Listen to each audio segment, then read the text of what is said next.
In this video, I will show you how to turn on the Remind Me to Take a Break feature on YouTube. Let's get started.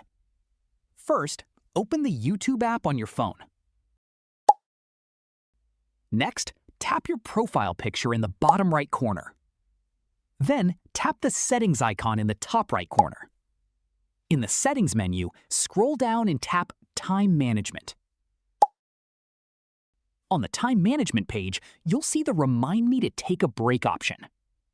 Tap Remind Me to Take a Break, then choose how often you'd like to receive a reminder, such as 30 minutes, 45 minutes, 1 hour, or set a custom time based on your preference. After selecting your preferred interval, tap OK or Done to save your changes. YouTube will now remind you to take a break while you're watching videos based on the schedule you selected.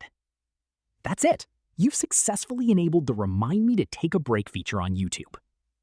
If you found this tutorial helpful, don't forget to like the video, subscribe to the channel, and leave a comment below. Thanks for watching.